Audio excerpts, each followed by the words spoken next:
This is the Washington Times front page for Thursday, July 24th, 2025. Thanks for joining us. I'm George Gerbo. The Supreme Court has expressed displeasure with lower court judges who continue to block President Trump's firings of agency heads. Alex Sawyer reports the court's majority said it had settled the issue earlier this year when it allowed the president to fire members of the National Labor Relations Board. It said that should have been a signal to lower court judges. The court ruled specifically that he can, for now, also fire 3 Consumer Product Safety Commission members. The court's 3 Democratic appointees dissented, saying their colleagues were prematurely rushing to the president's aid.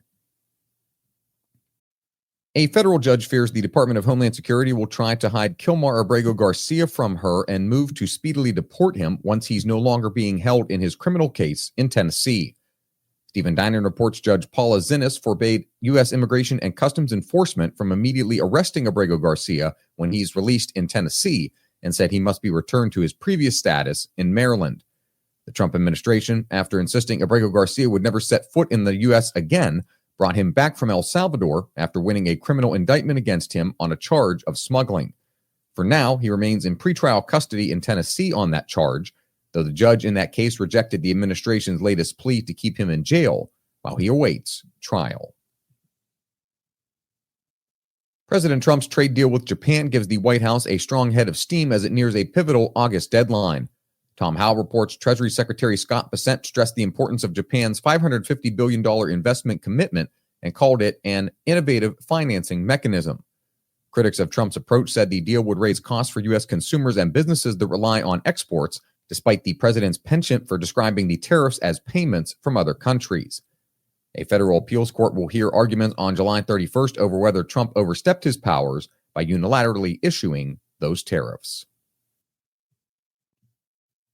The House Intelligence Committee says Russian President Vladimir Putin possessed devastating information about Hillary Clinton during the 2016 campaign that it intended to use against her if she won the White House. Susan Friicchio reports it was Clinton whom Putin was counting on to win, and he was withholding a stockpile of significant information, some of it hacked from the Democratic National Committee's email servers. The newly declassified report says Russia had internal party emails fretting that Clinton's health was terrible and claiming she was on a daily dose of heavy tranquilizers because of psychological problems. Thousands of protesters took to the streets in Ukraine this week to oppose a sweeping anti-corruption law. Guillaume Patak reports Ukrainian President Volodymyr Zelensky said after a meeting of his top security advisors that government agencies had agreed to work constructively and respond to public expectations for fairness and effectiveness. The protester said the legislation would strip Ukraine's main anti-corruption bodies of independence. Zelensky had defended the law as a necessary tool to root out Russian influence in Ukraine.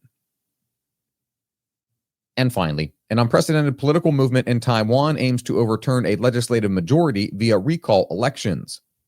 Andrew Salmon reports the elections this weekend come amid the opposition bloc's moves to cut budget for a domestic submarine program and bloc moves to increase defense spending and combat Chinese influence operations. China has ramped up the intimidation of Taiwan, notably with aerial probes and naval drills. Find all today's front page stories at WashingtonTimes.com/front page or on the Washington Times app, and find us wherever you get your podcasts. You can also find us on social media at Wash Times for breaking news, sports, commentary, and more. For the Washington Times, I'm George Gerbo.